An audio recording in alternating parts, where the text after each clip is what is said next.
Boa noite a todos, bem-vindos à sexta edição do Arbitalks. É uma honra estar aqui em nome da Câmara Ciesp-Fiesp. Agradeço ao PUC, agradeço ao ABAR meu apoio nesse webinar. Hoje a gente vai receber então a professora Maria Leonor Vieira e o professor Marcelo Escobar, com a mediação de Luísa Calado. Muito obrigada. Eu passo a palavra ao professor Cláudio. Obrigado, Lilian. Agradeço a Ciesp-Fiesp em seu nome, a todos os estudantes de arbitragem do Brasil, em nome da ABARB. Agradeço muito a doutora Luísa Calado por intermediar essa sessão do Arbitalks. E muito obrigado à minha colega da PUC de São Paulo, professora Maria Leonor, e ao nosso sempre querido colega, doutorado da PUC de São Paulo, professor Marcelo Escobar. É uma alegria tê-los aqui para falar sobre um tema tão latente, objeto de projetos de lei, algo que, quando orientei Marcelo na sua defesa de doutorado, parecia um sonho. Para mim, pelo menos, era claramente, não, nem um sonho, para mim era um pesadelo. E hoje a gente vê que cada vez mais próximo a administração pública, se afeiçoando à ideia. Parabéns pela vanguarda no pensamento. E a Leonora, por sempre estar conosco, sempre discutir as teses. Bom, eu vim aqui mais para fazer a abertura, agradecer a todos a todos os ouvintes por estarem aqui conosco nesse programa que já tem se tornado um hábito de segundas-feiras à noite. Passo de imediato, então, a palavra para a Luísa.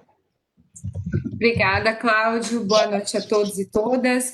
Em primeiro lugar, eu gostaria de agradecer o convite da Ciesp, da ABARB e da PUC.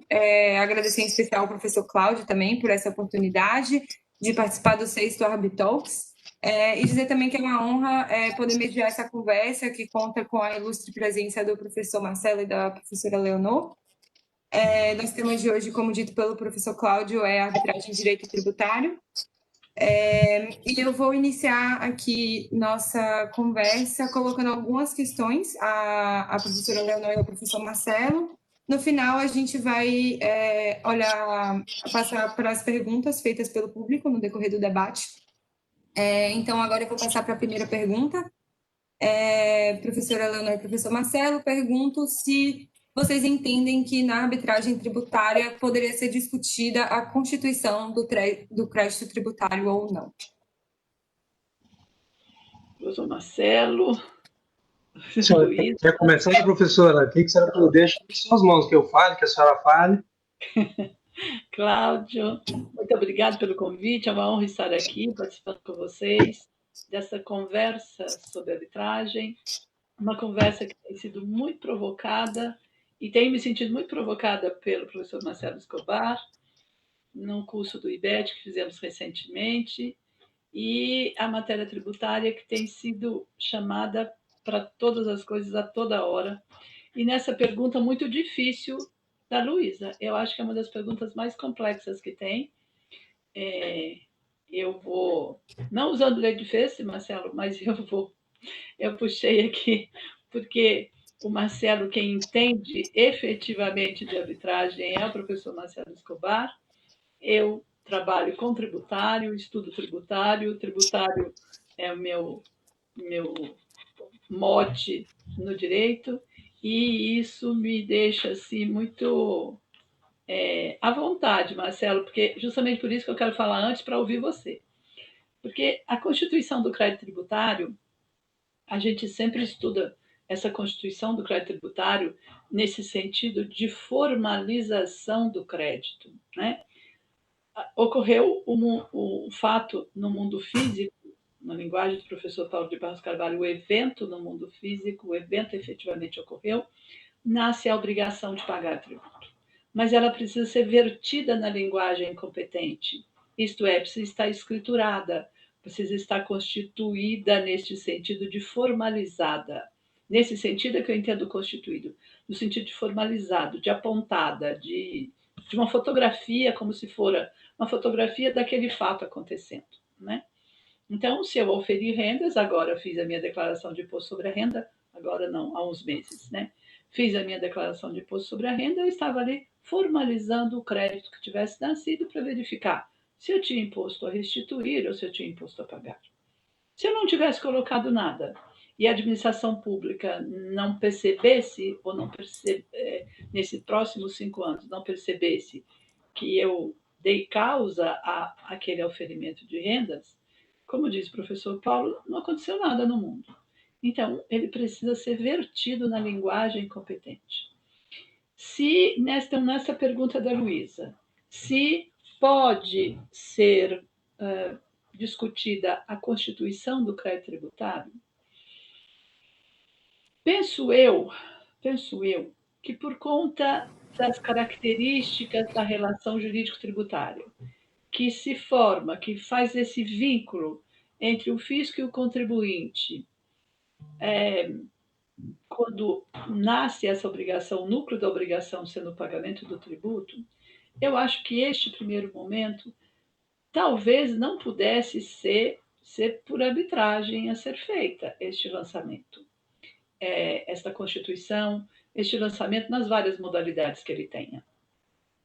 Penso eu que não, mas quem mais conhece a arbitragem é o professor Marcelo. E quando verifico isso, pensando nessa Constituição, nesse sentido de formalização, se fosse na arbitragem, seria retirar do fisco este pressuposto, este fundamento dele.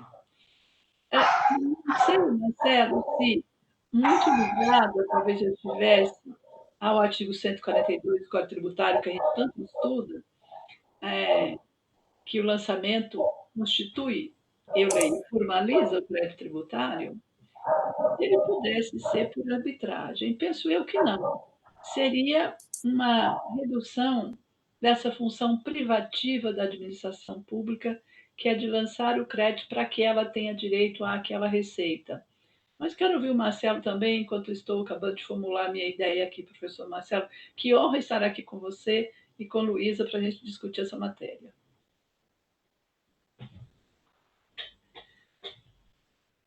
Eu tinha desativado o som. Para começar, evidentemente, agradeço muito ao professor Cláudio pela gentileza do convite, junto com a Bearbe, a pessoa da Luísa. Chamo de Luísa e chamo de Cláudio pelo carinho e não, muito pelo contrário, por qualquer forma de demérito acadêmico. Muito pelo contrário, inclusive agradecendo também à Câmara de Conciliação e Mediação de Arbitragem da Fiesp. Professor Leonor, para variar, é uma honra sem tamanho conversar com a senhora e debater. Nem me sinto, eu sinto ultrajado em escrever em debate. Como a senhora falou, eu entendo de arbitragem tributária, leia-se. Eu sou o inconsequente que foi falar disso primeiro, sendo que, na verdade, a gente precisa muito desse olhar forte e consistente do pessoal do direito tributário em si. Eu vou me reportar de novo à pergunta da Luísa. Você diz que se na arbitragem tributária pode ser discutida a constituição do crédito em si? Foi essa a pergunta. Isso. Me parece, aí eu devolvo na mesma pergunta que eu fiz quando nós estivemos lá no IBET. O que é o crédito tributário em si? Se o crédito tributário ele só existe depois do processo de aperfeiçoamento do lançamento, a visão do professor Paulo, para variar, está perfeita. Se não existe o fato, não existiu no mundo jurídico. Mas existindo o fato, esse fato ele não é concreto. Ele não é 100% concreto. Ele reflete o olhar do fiscal, a visão de um representante de um dos polos, que é a Fazenda. E a visão desse fiscal não é necessariamente o crédito tributário, não é a constituição do crédito, é o início do processo de lançamento, o qual, ao fim, será constituído o crédito. Então, se eu considerar, e aí posso estar equivocado, que esse procedimento inicial não reflete o crédito em si, mas ele é uma primeira visão, não do fisco, mas de um representante do fisco, o qual necessariamente precisa ser adaptada à realidade, nem que seja integralmente adaptada, ou que ela possa ser reduzida ou anulada, para aí sim eu ter um crédito tributário que reflita o fato previsto na norma. Então, se esse processo é o processo de aperfeiçoamento do lançamento, eu entendo que sim, pode a arbitragem tributária tratar dele, porque quando a gente fala em arbitragem tributária, parece ser esse bicho de 7 cabeças, mas necessariamente eu estou atrelado à lei de arbitragem. Então, coloco a Luísa aqui no problema, ela fala, mas eu não sou tributarista, não, mas é uma excelente arbitralista e não falo porque a conheço, de novo, conheço, não é minha amiga, assim, de frequentar a minha casa, colega, sim, mas tive o prazer de eu, sim, aprender com ela e com o grupo deles, de estudantes da PUC, nas competições de arbitragem. Então, quando a gente fala em arbitragem tributária, a premissa é a arbitragem. Para que se submeta à arbitragem, simplesmente eu tenho que preencher os requisitos do artigo 1º. Primeiro, ser uma pessoa capaz e o objeto ser patrimonial e disponível. Em sendo patrimonial, eu vou analisar a disponibilidade dele, que seria o suposto direito indisponível da administração.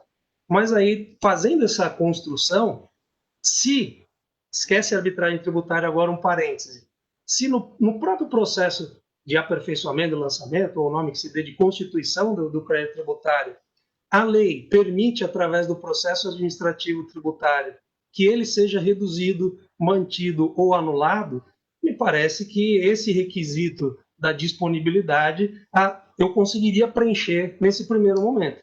Então, partindo dessa premissa, eu entendo que, por não ser ainda o crédito propriamente constituído e fazendo, às vezes, do que a própria administração faz por intermédio do processo administrativo tributário, no CARF, nos tribunais de impostos e taxas e nos conselhos municipais de tributo, me parece que sim, poderia se discutir na arbitragem a constituição do crédito, porque quando eu digo a construção do crédito, eu vejo se o processo todo foi correto. Então, por exemplo, se existe um crédito constituído, mas que o contribuinte não foi intimado para se manifestar. E é um crédito, de fato, mas o processo de constituição do crédito tem um vício praticamente insanável, se restar comprovado, sem sombra de dúvidas, que não houve a intimação do contribuinte. Isso poderia, uma questão fática e relativamente simples, no meu sentido, poderia ser submetido à arbitragem. Os dados, nesse sentido, os dados da relação jurídico-tributária já estariam ali mostrados, né? E, nesse sentido, professor, eu vou chamá-lo assim também, já que você já me chamando de senhora, chama todo mundo de você. A mim de senhora, Luísa? Não, eu vou reclamar disso. Então, me permite chamar de Leonor. Por favor. Então, nesse sentido, eu digo que eu falei da Constituição, do início da Constituição do crédito tributário. E você está dizendo no momento abro aspas aqui para a linguagem do Código, da Constituição definitiva do crédito, né? Foi apontado e vem ali sendo discutido no procedimento administrativo e agora, ao final, poderia ser arbitrado. Talvez. Eu acho que eu ainda vejo como uma função privativa da administração, porque eu uno as duas partes na relação jurídico-tributária, o contribuinte e o fisco. E aí, nesse sentido, eu estou colocando uma outra pessoa aqui para fazer esta constituição. Na verdade, aí que está também, tem outra premissa da arbitragem, que aí eu vou trazer a Luísa para o debate. Eu não trago necessariamente outra pessoa. É uma opção plenamente passível de ser exercida pela administração pública, a qual, da mesma forma como nos tribunais administrativos, há uma composição paritária, a quantidade de julgadores, vamos falar do CARF agora, sem voto de Minerva, que também é errado falar, porque existe o voto de Minerva em favor do contribuinte, né? Então, assim, é errado sempre pender para um lado. Em tese, né, Marcelo? Em tese. Mas, veja, na arbitragem, apesar do árbitro não ser da parte, a administração vai sim indicar aquela pessoa que ele entender mais coerente para aquele problema concreto. Então, ela vai indicar um árbitro capaz, com entendimento, inclusive não há óbice, aliás, faz parte da estratégia dela, indicar um tributarista que concorde com a tese dela, assim como o contribuinte vai fazer a mesma função. Então, por ser também um órgão paritário, no que se figura a composição do tribunal, me parece que seria muito parecido com o sistema do processo administrativo em si. a função do terceiro, ele é escolhido em comum acordo entre os representantes das partes do tribunal. Por isso, eu faria a ressalva de que ele é muito semelhante, claro que por outra via, mas é muito semelhante à sistemática do processo administrativo tributário. Então, nessa pergunta da Luísa, isso mesmo, agora você já vem para ajudar a gente. Nessa pergunta seria isso, né? Abro aspas aqui de novo, nessa definitividade da constituição do crédito, como o Marcelo disse. Foi tomando todas as medidas ali e agora para definir esse crédito, né? Fechar. Exatamente, é isso mesmo. Essa relação. Muito interessantes as considerações. Eu vou passar, então, para a segunda pergunta. Pois não. Como vocês entendem que deveria se dar a operacionalização da arbitragem tributária no Brasil? Vocês entendem que deveria ser promulgada uma lei complementar para regular essa questão, ou um ato administrativo seria o caminho mais apropriado, ou não seria necessário nada, o direito brasileiro já comportaria a realização de arbitragem tributária? Queria um pouquinho mais de vocês sobre essa questão. Professor Marcelo. Desculpa. Não, pode falar, vamos seguir. Desculpa, não, por favor. Não, por favor, professor. Eu fico pensando nisso agora, que eu acho que é da competência da lei complementar estabelecer isso.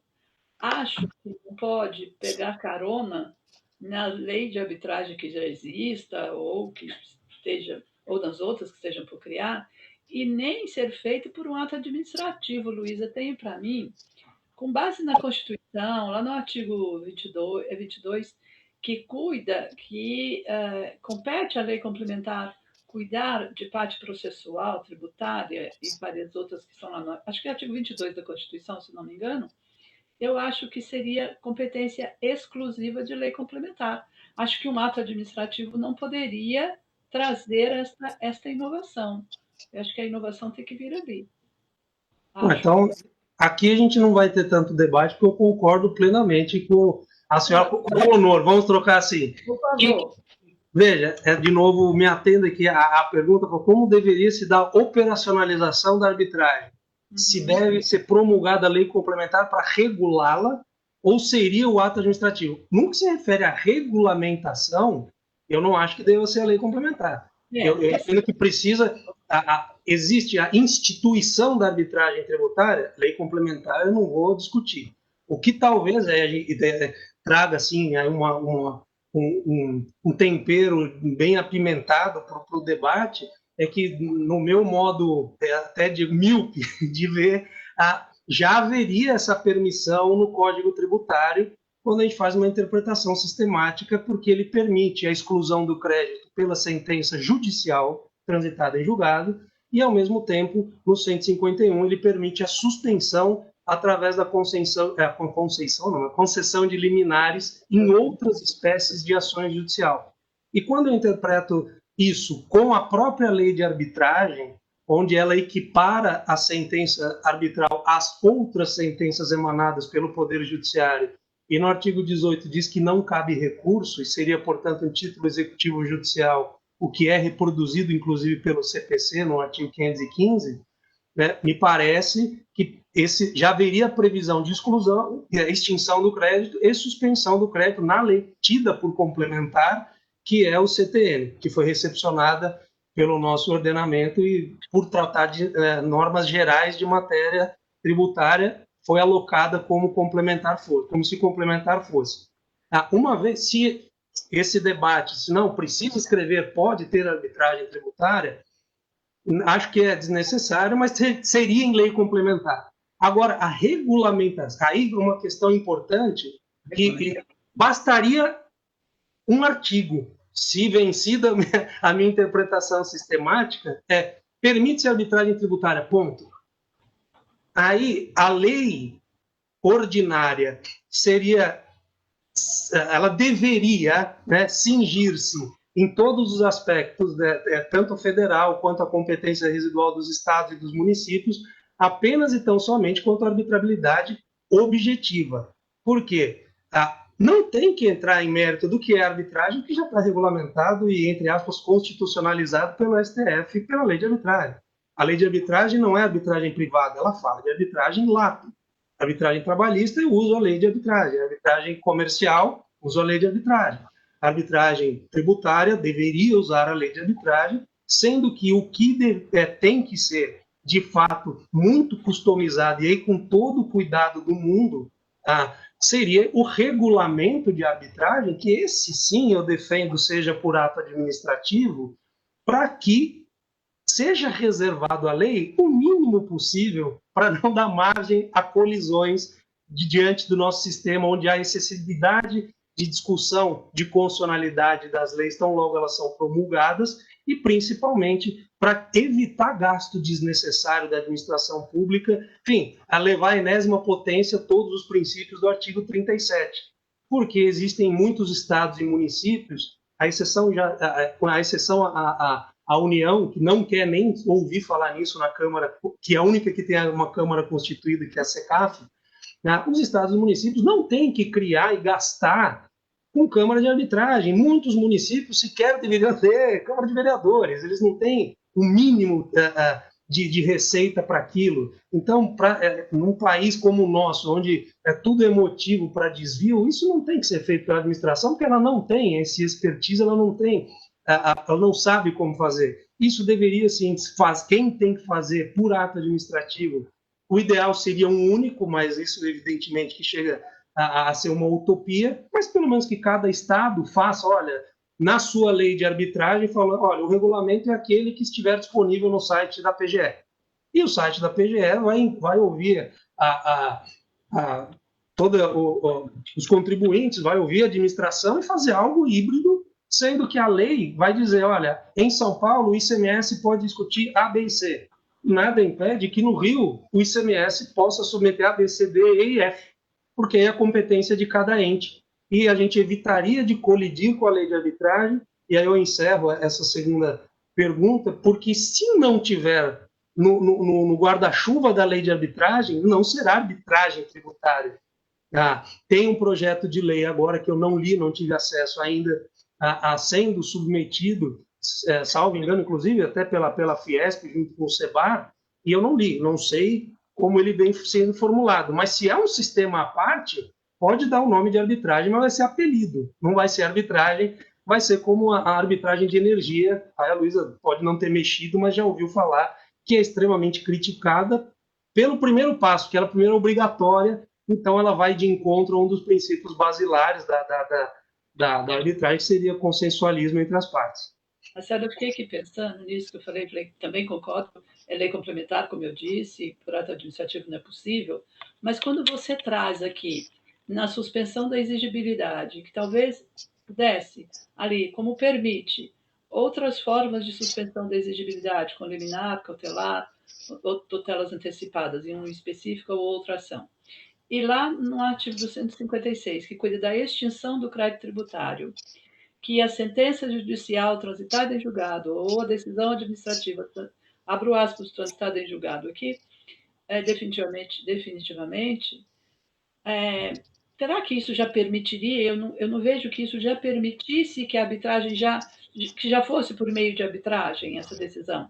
Eu acho que precisaria que a lei autorizasse, tanto quanto o Código Tributário estabelece, que a transação deverá ser estabelecida por lei, que a remissão, eu acho que quem pode mais pode menos. Então, se pode negociar, se pode extinguir com base na remissão, no perdão, mas desde que uma lei ordinária, como você falou, que uma lei ordinária também viesse estabelecendo esse regramento, ou autorizando a transação, autorizando a remissão, e ao depois ser organizada, vamos dizer assim, por um ato administrativo. Também não vejo problema nisso. Mas eu acho que ainda precisa dessa lei complementar que diga, pode ser por arbitragem. Porque acho que a norma do processo administrativo me chama muita atenção, e você sabe quanto que eu gosto de processo administrativo. Muito, participei dos conselhos aí, e é uma coisa que sempre me chama atenção, até hoje no escritório, às vezes eu ainda ouço no escritório, em vários lugares, na faculdade, eu ouço assim, mas você ainda acredita em processo administrativo? Acredito. Acredito que eu acho que esta composição paritária é muito interessante para discutir a matéria tributária. Eu tenho contribuinte escolhendo, eu tenho administração discutindo ali se aquele tributo é devido ou se não é devido. Mas nesse sentido, eu tenho que ser, veja, eu só falei da paridade, eu não falei da imparcialidade, mas eu acho que a imparcialidade tem que fazer parte do ser humano.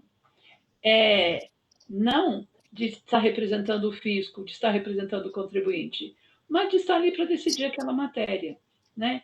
E estar ali para defender o Estado, não o governo, não a arrecadação, mas o Estado com os interesses de cada qual, né? Afinal é o povo que comanda. Só afinal, infelizmente. Mas eu acho que é nesse sentido que eu não enxergo ali como você, que vem estudando tanto a arbitragem, já enxerga ali que pudesse ser por modo de arbitragem. Eu que não consigo ainda ver isso. Eu vejo elementos que possam, mas eu acho que ainda precisa da lei que autorize a fazer isso. Veja, concordo também em partes. O Código Tributário, ele tem algumas inconsistências, tá? Como, por exemplo, você trouxe o exemplo da transação. A transação tem um problema sério a ser resolvido, porque diz o CTN que ela é hipótese de extinção do crédito tributário.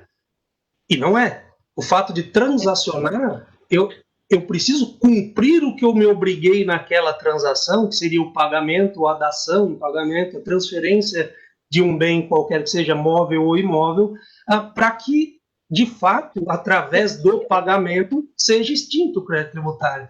Porque da forma como está, me preocupa muito mais a transação que está positivada, mas está errada, no meu modo de ver, precisa ser complementado. Não é complementar, objetivamente, ela não tem que estar como extinção, é suspensão, sendo que o pagamento, não interessa onde, por transação, ou próprio pagamento espontâneo, aí sim extingue o crédito tributário. O resultado da transação, né? O resultado da transação. E não a transação, porque do jeito que está, se eu transacionar nesses moldes que vem sendo preconizados pelos estados, ainda em projetos de lei, mas já objetivamente pela Fazenda Nacional, eu extingo o crédito tributário independentemente do pagamento. É um absurdo, mas ninguém que analisou o projeto de lei, por isso que eu falo que precisa necessariamente ter um tributarista junto nessas discussões. Essa interpretação sistemática, né? Exato. Porque da mesma forma como a transação está prevista claramente, e trago uma outra questão ainda referente à transação. Eu brinco também que tudo envolvendo a arbitragem, mais administração pública, são números, no mínimo, irônicos, né? Porque a transação está no 171. Quando eu falo de administração pública, a contratação das câmaras vai estar na Lei 8666, que não tem esses 36 por um acaso. É um processo infernal, realmente, quem já lidou com aquilo. Mas eu digo o seguinte, não vi por parte dos tributaristas uma análise da alteração da lei de arbitragem no ano de 2015, que indicou a autoridade competente, supostamente suprindo a lacuna do 171 em 2015. Todo mundo vai falar agora da lei de 2020, mas faz 5 anos que eles já apontaram a autoridade competente, e alguns estados e alguns municípios, eu me recordo, salvo engano, Campinas e Goiás, que tinham uma lei própria de transação. A partir do momento que houve uma regulamentação, é uma lei ordinária federal, em tese, estaria sido já essa omissão teria sido suprida há 5 anos. Por que eu fiz eu estou indo de trás para frente mostrando um equívoco do Código Tributário, não é para justificar outro, mas é que às vezes eu me recordo, não parece tanto assim, mas eu formei em 98. E na época sequer tínhamos assim internet, ou tínhamos muito raro acesso à internet. As pesquisas que eu fazia durante o estágio eram na ASP, e a gente pegava livros com índice. Então você tinha que ler vários livros de índice para chegar para ler o acórdão, aí você via que não tinha nada a ver, voltava. Esse era o trabalho de pesquisa. E com o advento da internet, muito se justificou congressos e discussões, a tributação agora com a internet. Eu olhava para aquilo e eu falava, mas não mudou nada. O fato de eu vender, eu continuo vendendo, a mercadoria continua circulando. Se eu faço isso por um aplicativo ou por uma loja física, isso não muda. E, à época, você vai lembrar, professora, tinha pessoas que falam, não, mas a internet, toda a venda pela internet também eu preciso estar em lei complementar. Não. Veja, se a venda e a tributação já ocorre da forma como ocorre, não são os adventos de novas tecnologias que precisam, a cada uma, a gente mudar a Constituição e a lei complementar. E o mesmo se aplica às tecnologias jurídicas. Quando eu tenho uma lei de arbitragem que diz que a pessoa capaz pode usar para direito patrimonial disponível, e eu já disponho deste patrimônio antes da Constituição e depois, eu falei de antes, mas depois da Constituição, o simples é o maior caso, tudo bem que é por lei complementar, mas de disposição de todos os créditos. Como é que eu pago 9,x% e lá tem todos os tributos federais, estaduais e eventualmente municipais, né? Se não, por isso, por lei ordinária, nos inúmeros parcelamentos especiais, todas, a própria União abre mão de parcela significativa do crédito já constituído por lei ordinária. Então, se eu levar em consideração a ordem que a gente veio falando, que, aliás, parabenizo, por incrível que pareça, professora, não tive input algum nisso, apesar de eles constarem aqui ato administrativo, por essa ordem, se a lei de arbitragem ela já está no nosso sistema com bases sólidas e constitucionalizadas, vamos dizer assim, se o Código Tributário permite a exclusão e a suspensão do crédito por decisões, na verdade, eu posso falar que é similar ao processo judicial.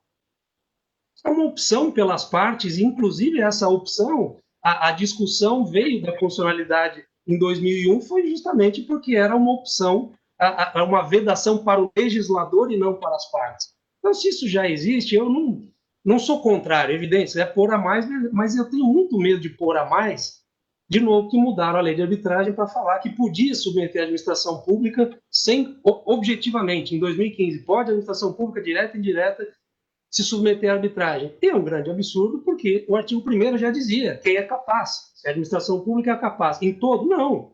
Quando, nas matérias onde ela licita, ela já disponibilizou aquilo, este montante pode submeter à arbitragem. Mas com esse preciosismo nosso, que a gente precisa quebrar, sim, algumas barreiras, você abre mão para interpretações tóxicas, como aconteceu da STJ, dizendo, tanto não podia, que precisou vir uma lei ordinária e inserir claramente que somente a partir de 2015 que a administração pública pode submeter à arbitragem. Claro que ainda é um posicionamento, mas assim, caiu como um tsunami num mar que vinha cada vez mais se acalmando. O STJ, claro, tem posições que você gosta, você não gosta. Nesse caso, eu sou advogado do caso, então eu tento tirar o coração um pouco do comentário, mas a minha preocupação não é em relação, é mostrar isso como forma de abrir discussões desnecessárias que vão atrapalhar o Instituto. É uma visão, e os alunos que estão aqui nos assistindo, né? É bom que tenha esta dialeticidade, essa palavra que eu queria mesmo, porque realmente demonstra que nada no direito aconteceu A, tem que ser B. E tudo isso é construção, realmente é construção de sentido. E o direito não para de construir o sentido, né, Marcelo?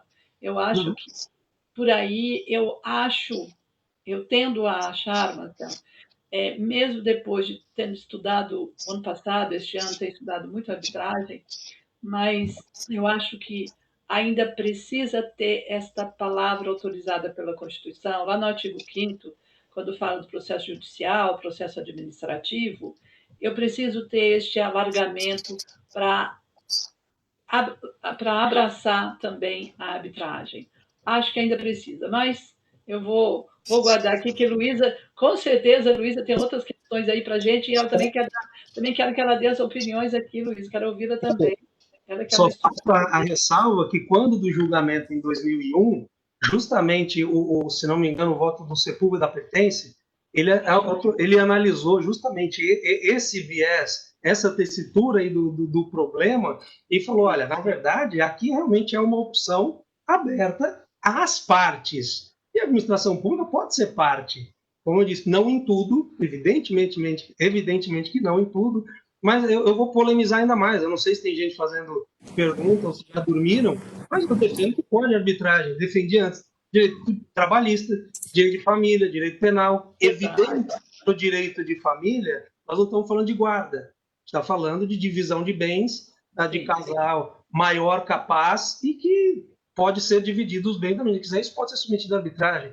A transação civil para efeitos penais poderia ser feita na arbitragem, evidentemente que não. O ilícito e a materialização do ilícito não seria submetido no âmbito penal. Mas quando a gente começa a olhar dessa outra forma e vendo que a lei de arbitragem, por isso eu fiz questão de fazer a crítica ao julgamento, ela já se aplicava a todas as pessoas capazes, e a administração é capaz. Eu não precisaria necessariamente, como a nova tecnologia jurídica, que já foi posta ao crivo do judiciário, e o pretório excelso foi categórico ao falar, ok, a vedação do artigo 5º é para o legislador, ele não pode impedir o acesso ao judiciário, mas uma lei editada onde as partes optem por ter o mesmo efeito da sentença transitada em julgado através de um tribunal paritário, não diz isso. Palavra, aí é o colchete, não é nem a aspas, o parênteses. Nos moldes do processo administrativo tributário, mas com um número infinitamente menor e talvez um custo menor, quando a gente fala de processo administrativo, funciona, mas eu gostaria de fazer o custo de salário de alocação de procuradores na defesa, de manutenção de prédio, água, luz, condomínio e locação, e o impacto disso na redação de tributo. Talvez possa fazer aí, quem gosta de fazer esse tipo de pesquisa é a GV, mas fazer em conjunto com a PUC. É interessante, porque que funciona, mas veio o filho do professor Ives Gandra, falou que a Justiça do Trabalho, há uns 4 anos atrás, vocês devem se lembrar disso, que ela custava mais do que as sentenças que ela dá. Vocês viram isso? Eu nem sei se é um dado correto, mas se for algo próximo, tem que se questionar. E, pelo amor de Deus, eu não sou contra juízo, mas se eu gasto com a máquina 10 e dou em sentenças 9, vamos criar uma forma aí alternativa onde se economiza esse dinheiro público. Essa é a lógica. Então, não é só polemizar, tem uma lógica por trás. Essa necessidade. Pegando o gancho, o Marcelo trouxe algumas questões que eu queria aprofundar um pouco mais, referente à lei de arbitragem e utilizar a lei de arbitragem na arbitragem tributária. Já foi dito que arbitragem lato, não se trata exclusivamente de arbitragem comercial, e inclusive vem sendo aproveitada para arbitragem trabalhista, enfim. No entanto, a pergunta é se eu queria pedir para vocês aprofundarem um pouco mais nessa questão de se realmente seria possível aproveitar a lei de arbitragem para arbitragem tributária à luz das peculiaridades do direito tributário. Então, por exemplo, as questões de direito que são comuns a vários contribuintes, e se seria necessário, eventualmente, a vinculação dos árbitros a precedentes, como dispõe o artigo 297 do CPC, ou então as questões de isonomia e neutralidade tributária. Se essas questões não impediriam, eventualmente, a utilização da lei de arbitragem em arbitragens tributárias, se não traria algumas incompatibilidades que impedissem a utilização. Isso eu vou deixar vou pedir para o Marcelo primeiro. Eu quero ouvir o Marcelo primeiro. Veja, eu lembro desse debate quando veio a questão da súmula vinculante.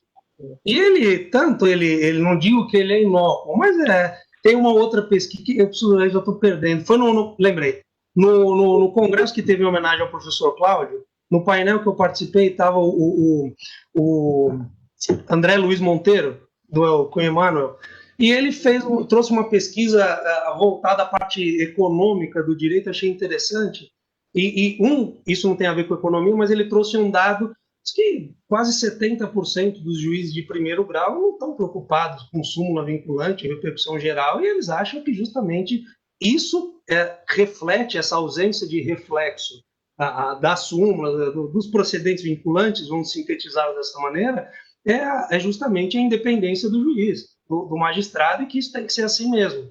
Então, veja, no âmbito tributário, sabemos que existem casos no judiciário em que contribuinte A concorre diretamente com o B, o A percorreu um caminho discutindo uma tese e ganhou, o B percorreu um caminho semelhante e não ganhou, e isso não necessariamente afronta a isonomia. Veja, os dois tiveram a chance e os casos podem ser parecidos, mas o advogado erra, o procedimento é sim uma fonte de estudo, se ganha muito processo judicial não é tapetão, é utilizando o CPC, que é a regra. Então, existe caso, por exemplo, que a Fazenda não contestou, passou o prazo e também não entrou com ação rescisória. Acho que a primeira liminar polêmica aí que eu ganhei, sentença polêmica, foi de banco. Então, todo o grupo que saiu do Banco Real, que na época eu trabalhava na KPMG, por uma sorte do destino, fiquei junto com a diretoria, que ninguém falava inglês na época, e o sócio teve um plano de saúde, o gerente também, eu estava passando, me puxaram. Conheci o pessoal, o Aloysio Faria, o pessoal que saiu depois no escritório que eu estava, fizemos a primeira liminar e a primeira sentença, salvo engano, não me recordo de outros, referente a serviço, serviço de instituição financeira, não necessariamente de aval e fiança, não necessariamente seria tributado pelo ISS porque estava na lista, porque era uma obrigação de dar e não fazer. Serviço é uma obrigação de fazer. E aí tem o artigo 110 do tributário, do Código Tributário, que diz que não pode alterar formas e conceitos do direito civil.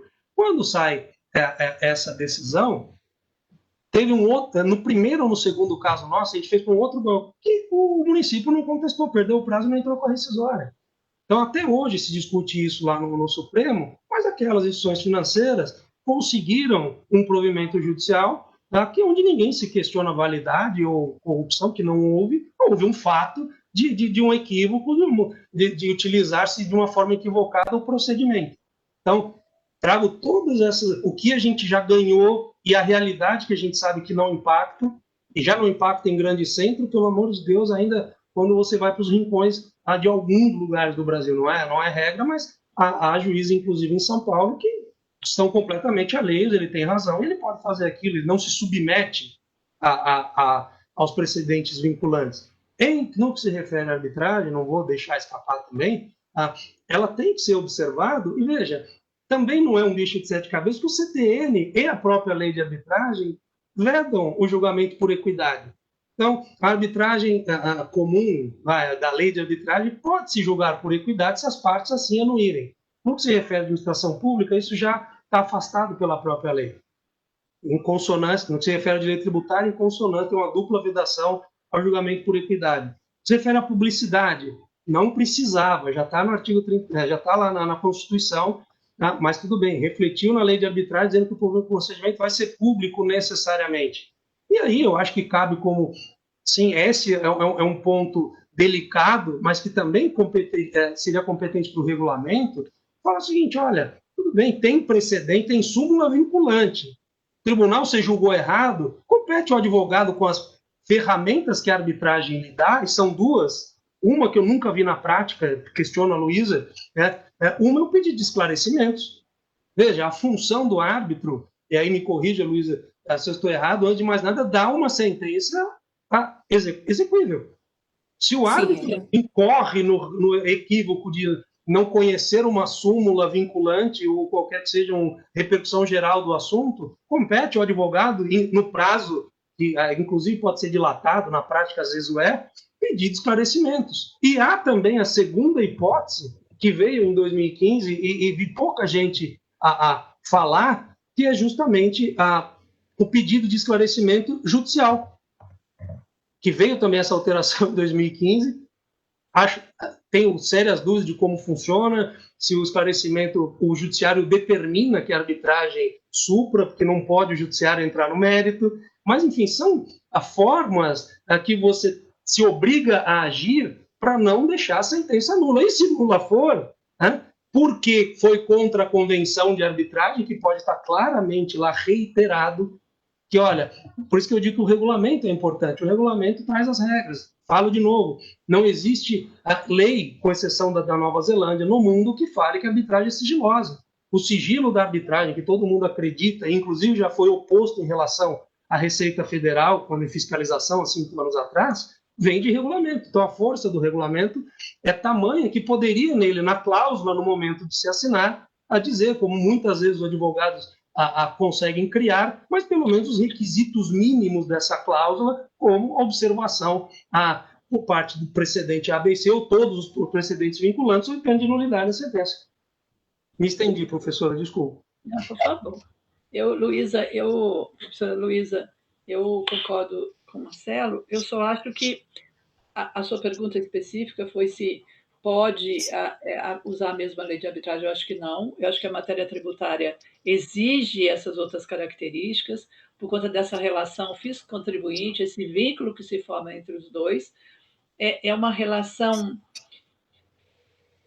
Marcelo, não vai brigar comigo. É uma relação, eu acho, não é de supremacia, eu acho que é de igualdade, credor e devedor. Por isso que eu falo que quando a administração pública, ela não só deve cobrar, ela pode e deve cobrar o que lhe é devido. Se o Marcelo me deve, eu posso e devo cobrar o Marcelo, né? Eu não vou cruzar os braços sem que eu faça essa cobrança. E como que a administração pública sobrevive? Justamente dessa receita tributária. A receita originária é mínima, é justamente dessa receita tributária. Então, nesse sentido, essa relação jurídico-tributária, eu acho que ela exige uma lei específica para a arbitragem. Eu não posso pegar carona, eu fui anotando aqui o que a Luísa escreveu, eu não posso pegar carona nessa norma, que já está aí prevista, inclusive para a administração pública, mas de um modo geral. Nos contratos para a construção de uma ponte, nos contratos para a construção de um prédio. Então, eu acho que tem umas características muito diferentes aí. Aqui, na relação fisco-contribuinte, eu até me lembro que na Espanha e em alguns outros países, há um conselho de contribuintes que precede a legislação. Primeiro, conversa-se com esse tal conselho de contribuintes, como se fosse uma legislatura paralela, conversa-se com este conselho de contribuintes para verificar, olha, vamos fazer lei assim, assim, vamos aumentar o imposto assim, assim. Primeiro se conversa com esse conselho. O conselho, combinando, a legislação vem à tona. Aqui é totalmente invertido, né? E como utilizar esses precedentes? Acho que pode, como o Marcelo bem já falou. As súmulas são utilizadas a todo instante.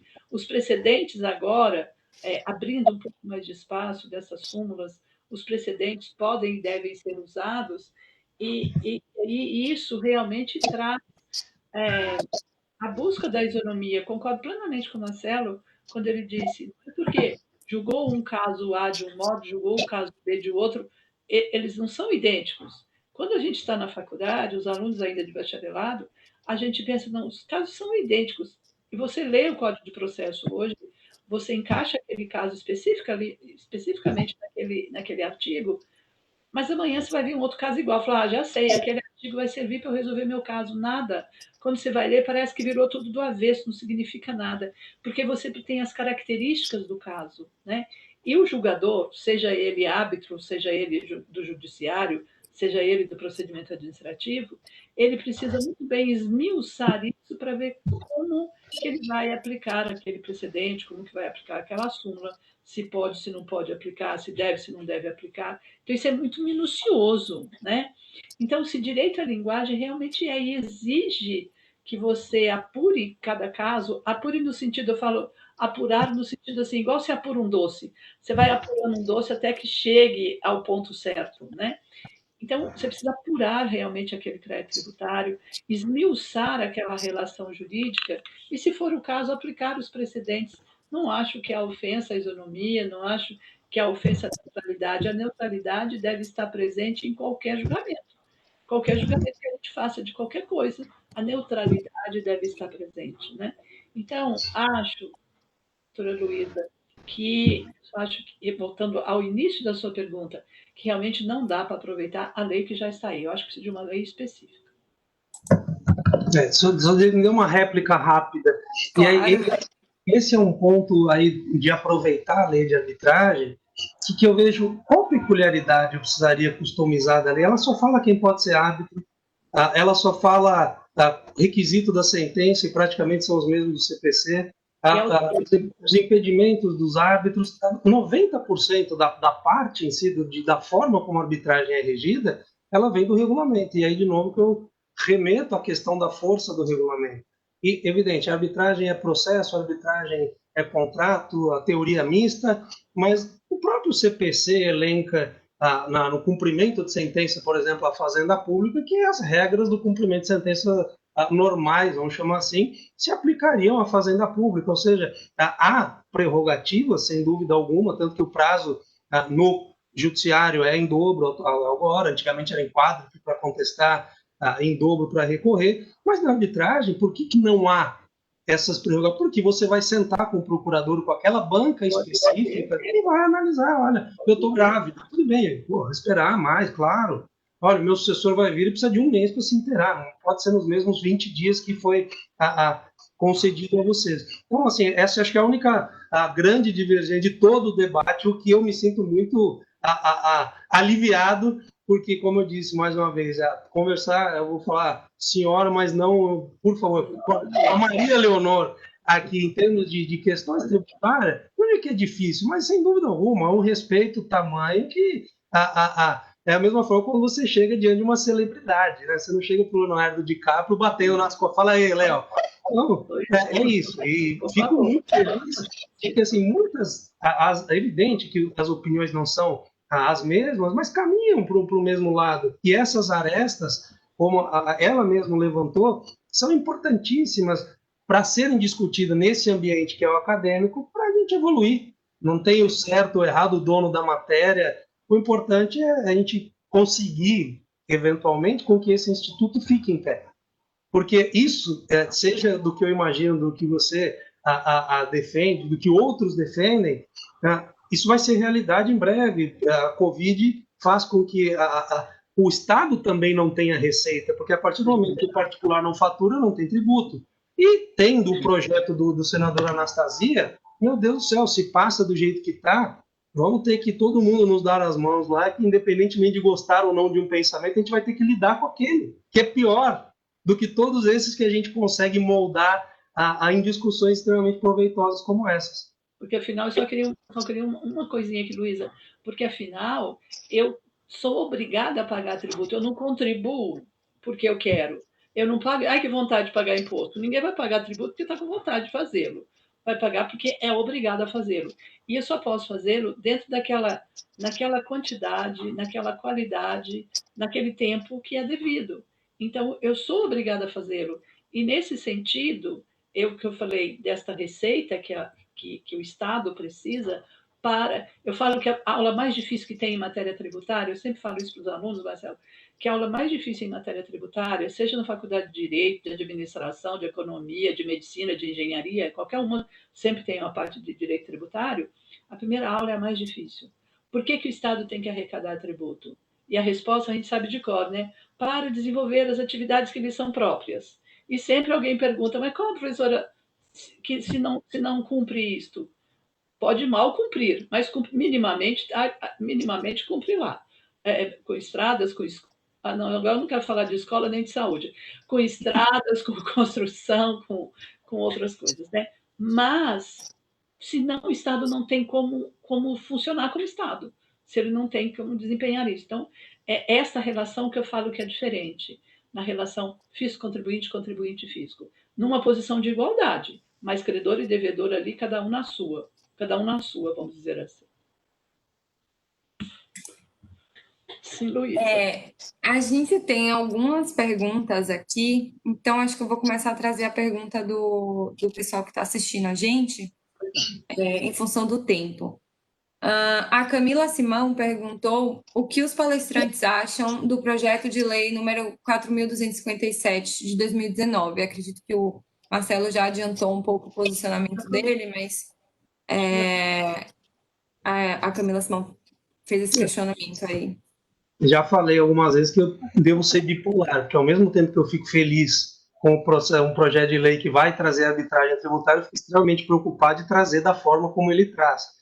Então, assim, ele abre portas estranhas para que, por exemplo, o judiciário adentre no mérito da discussão, e aí faça o inverso. Se pode para o mais difícil, que é arbitragem, administração pública e direito tributário, se pode para o mais, ele vai poder para o menos, que é o particular. Tive a cara de pau, não tem outra de falar diretamente com o senador, sem conhecer ninguém, liguei no gabinete, e achei muito interessante, de novo, não conheço, não gosto, não desgosto, tá? Mas eu achei muito interessante ele receber as críticas, sugestões por e-mail e refleti-las, dando nome a quem tinha indicado num evento em que ele fez para a OAB no Rio de Janeiro, dizendo, puxa, de repente eu abri a caixa de Pandora e não sabia. Então, realmente, a gente tem que ver. Então, existe uma porção de questões que precisam ser melhoradas. Esse é o debate que precisa ser levado lá para a CCJ, acho que onde está agora, até preciso confirmar onde está o projeto, mas tem muita, muita coisa para melhorar, professora. Eu também concordo plenamente com o Marcelo. Esses dados todos precisam ser levantados, precisam ser mais detalhados para que a gente possa compreender. Não quer dizer que esses detalhes têm que estar na lei, mas a lei há de prever para que depois, na regulamentação, isso fique de forma mais adequada, né? E não ultrapasse o limite do que a lei está propondo. Concordo plenamente, Marcelo. Temos aqui também a pergunta do Sérgio Godinho. As lacunas da lei de arbitragem não são propositadas, de modo a permitir um âmbito maior de aplicação, tendo como limites a arbitrabilidade objetiva e subjetiva, bem como os critérios de aferição de ordem pública? Eu acho que ele respondeu a pergunta que ele colocou. Exatamente. Ele colocou duas perguntas, na verdade. Tem uma pergunta anterior aqui, que eu pulei sem querer. A arbitragem tributária é a arbitragem administrativa. Qual seria o fundamento para a necessidade de uma lei especial para a arbitragem tributária? A gente já discutiu. Foi bem discutido. Né? Mas precisaria sim uma lei falar de arbitrabilidade subjetiva e deixar essa necessidade de customização, no meu modo de ver, num regulamento que aí sim pode ser por ato administrativo que ele vai ser replicado. Mas aí essa discussão que a gente teve lá atrás e respeito também o posicionamento da professora. Não, acho também. O regulamento tem que trazer essas normas mais detalhadas, né? E a pergunta deve ter sido feita mais no início, quando a gente estava discutindo. Pode ser, é verdade. Acho que sim. Temos aqui também a pergunta do Pedro Freitas. Tem havido efetivamente arbitragem em matéria tributária, federal, estadual e municipal? Aonde? Acredito que a resposta seja negativa, mas abro aqui para os positivo. Em Portugal em Portugal. Inclusive, a minha última pergunta era justamente sobre isso, então eu vou aproveitar aqui o gancho. Era justamente tendo em vista que já temos um sistema em Portugal, arbitragem tributária lá, quais seriam as principais lições da legislação portuguesa que nós poderíamos aproveitar ou que seriam importantes de nós evitarmos ou adaptarmos aqui no Brasil? Veja, o exemplo português ele é interessante, mas ele é muito peculiar. Evidentemente que a gente tem que absorver aquilo com uma gana tamanha, mas passar por um filtro gigantesco que não só filtra, mas como adapta a nossa realidade brasileira. A forma de tributação e de concentração de atividade tributária lá é uma, aqui é outra completamente maquiavélica. Eu falei o Alcides, que teve o professor Alcides Jorge Costa que me orientou no mestrado, ele falava, o Brasil é a única federação de 3 estágios que existe, é uma coisa maluca e criada, e a gente precisa lidar com essa peculiaridade brasileira. Então, sem dúvida alguma, pode utilizar e deve utilizar muita coisa, mas o nosso sistema ele é tão diverso, que a gente tem que se preocupar mais com as peculiaridades do nosso. Sem dúvida, o exemplo deles vai refletir, sempre vai ser o norte, mas a quantidade de adaptação é hercúlea. Eu também acho, Marcelo. Marcelo usou aqui maquiavélico. Eu não sei se maquiavélico, Marcelo. Eu tenho falado sempre, quando se fala agora tanto em reforma tributária, eu falo que reforma tributária, a gente é uma encrenca tão grande. Eu falo, desse susto, acho que a gente não vai morrer, mas agora estão querendo acabar com a gente. Eu acho que o contribuinte olha para um lado e fala, oba, vou pagar menos tributo. Parece que o governante olha para o outro lado, um olha para o norte, outro olha para o sul, e diz assim, oba, vou cobrar mais tributo. Como que eu posso cobrar mais tributo? Parece que é isso que a gente vive, né? Então, quando a gente vê isso, essas peculiaridades que o Marcelo fala da arbitragem em Portugal, até as características geográficas são muito mais fáceis, né? E aqui a gente tem nessa variada competência, discriminação da competência tributária, com as várias pessoas políticas aí para inserir isso, nós temos uma característica muito diferente. Em Portugal, o caso andou mais rápido, corrija, Marcelo, se puder, quando veio em 2011 essa legislação, e andou muito mais rápido, porque Portugal precisava entrar na comunidade econômica, e foi uma ajuda muito grande, econômico-financeira ali para Portugal, para que ele desse esse passo. E pouco antes de 2011, gente, eu mesma tinha ido a Portugal, uma empresa brasileira que queria abrir a empresa em Portugal, porque daí uns 5 anos iria abrir a Comunidade Econômica Europeia e Portugal ia entrar. Então, fiquei alguns dias em Portugal estudando alguns sistemas lá, o lançamento era um chocolate, uma marca de chocolate nossa, muito famosa aqui, que queria entrar primeiro em Portugal e depois para poder entrar na Comunidade Econômica Europeia. Então, fiquei alguns dias lá em reunião com o escritório de advocacia, patente, tributação, tudo isso, para estudar a matéria. E era, gente, realmente, naquele tempo aqui no Brasil, já não existia mais guarda-livros. Isso, eu estou falando de 90, sei lá, quase 2000, de 95, 97, por aí. E existia em Portugal ainda a figura do guarda-livros, que eu acho que aqui no Brasil deve existir guarda-livros, sei lá, em 1940, deve ser por aí, assim. Né? E depois já passou a contador, deve ser isso, não sei. Mas o sistema era muito mais antigo. E eles tiveram que dar um passo muito grande, eles deram este passo. Veio a arbitragem em 2011 e trouxe esta facilidade para eles, porque eles tinham um número de processos muito grande para ser julgados, como nós temos, desse tamanho. Claro, nosso não tem ninguém que compare com a gente, não, gente, o número de processos que tem para julgar. Como é que um ministro, no STJ, pode julgar processo quando ele assume um gabinete, ele assume com 20 mil processos. Então, primeiro mês, ele já assumiu com 20 mil processos, ele faz um estudo ali para ver quantos ele vai julgar por semana, mês, sei lá, mas estão entrando 1000 a cada dia. Não vai parar nunca, né? Não vai parar nunca. E Portugal, acho que fez essa lição de casa e em 2011 já veio a lei de arbitragem que auxiliou muito nesta acomodação. Mas aqui no Brasil, com essas nossas características, com essa competência discriminada, com esta característica de federação muito diferente da confederação americana, né? Que é cada um na sua. Agora aqui não. Nós temos os tributos federais, os tributos estaduais, municipais, distritais. Então, tudo isso é muito mais complexo. Por isso que a arbitragem vai ajudar muito, é um instrumento super eficaz para auxiliar isso. Mas é difícil a gente comparar, a gente estudando muito o sistema português, trazer isso para o Brasil é super interessante, traz luzes super acesas para a gente aplicar isso no Brasil. Mas, guardadas as características, é muito difícil a gente importá-las, né? A gente importar. Bom, nós não temos mais perguntas e acredito que chegamos no nosso tempo alocado. Eu gostaria de reiterar meu agradecimento pelo convite feito para mediar esse debate e agradecer novamente à professora Leonor e ao Marcelo, e também a todos que estão nos assistindo. Acho que foi um debate bastante esclarecedor e bem interessante sobre esse tema que é bem rico, né, a arbitragem tributária, e que ainda tem muito a ser discutido. Apenas para avisar a todos, nós na semana que vem não teremos o ArbTalks, porque é feriado, e em breve serão anunciados os detalhes da 7ª edição. Deixo aqui a palavra para o Marcelo e para a professora Leonor, caso queiram fazer alguma colocação final.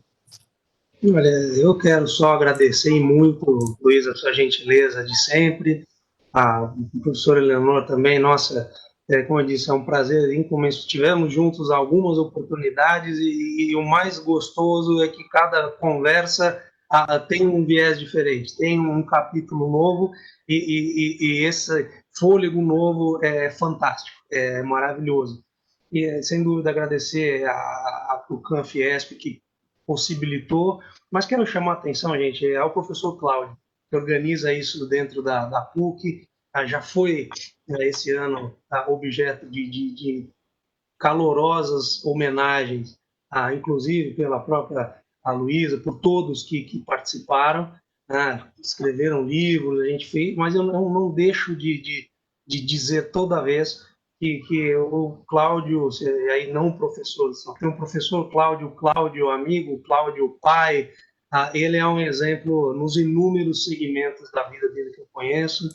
É uma pessoa que, além de ser magnânima, acho que esse é o grande adjetivo que define o Cláudio, ainda, que ele puder fazer para ajudar uma pessoa que ele não conhece, ele faz. Então, isso é uma coisa extremamente difícil hoje em dia, sem qualquer interesse escuso por trás. E ele mesmo, diante de eventuais adversidades profissionais, pessoais, ele encara o mundo de uma forma que me fez repensar realmente a forma de ver alguns problemas, que não necessariamente significa poliana, vou ver o lado bom. Não, mas sempre tem uma matiz diferente, algo que você pode olhar um pouco, e alguns casos que eu tive prazer de advogar junto com ele, a gente era muito diferente, era muito mais explosivo e ele muito tranquilo. Acho que foi um meio tempo maravilhoso.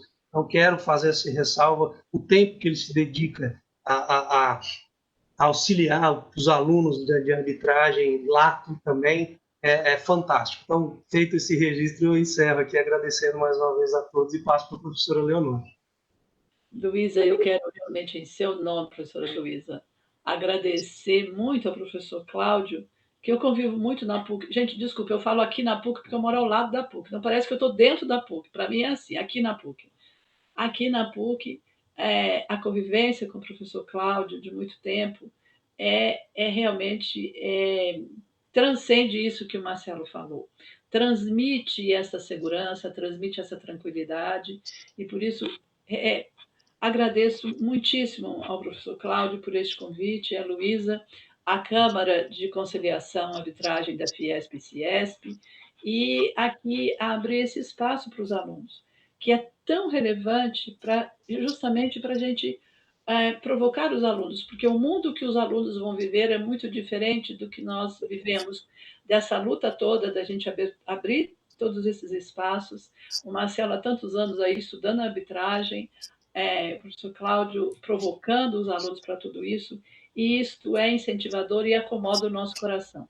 Nessas dificuldades todas que estamos vivendo este ano, o professor Cláudio abre um espaço na sua agenda para ter essa conversa, como ele disse, essa conversa toda segunda-feira, e a honra de poder participar aqui, o prazer de poder participar aqui, e com meu amigo Marcelo, porque a gente tem conversado tanto sobre todos esses assuntos, e só provoca mesmo para a gente que a gente não para de estudar e de pensar. Nunca mais na vida a gente para de estudar e de pensar. Luísa, muito obrigada pela sua gentileza, estar aqui nos acompanhando. Não deu a sua opinião ainda, mas nós queremos ouvi-la, né? Logo, logo. A gente discute em breve. Eu só queria também concordar aqui integralmente com tudo que foi dito a respeito do professor Cláudio, e queria deixar registrada aqui minha gratidão por tudo que ele fez por mim, que já fez por tantos outros. Acredito que qualquer pessoa que tenha um contato mínimo com o professor Cláudio consegue ver, absorver muito conhecimento, e ele tem essa generosidade, auxilia a todos. Então, é um privilégio poder ter contato com ele e estar ali naquele círculo de pessoas que podem aprender com ele tanto. Então, também queria registrar aqui meu agradecimento especialmente a ele, e prestar minhas homenagens também, porque realmente é uma honra poder fazer parte desse grupo de estudos que ele coordena, enfim, de ter recebido esse convite e fazer parte aí dessa equipe liderada por ele. Obrigada. Obrigado, Luísa. Um abraço, pessoal. Boa semana. Fiquem bem. Boa noite a todos. Fiquem bem. Vamos enfrentar isso aí.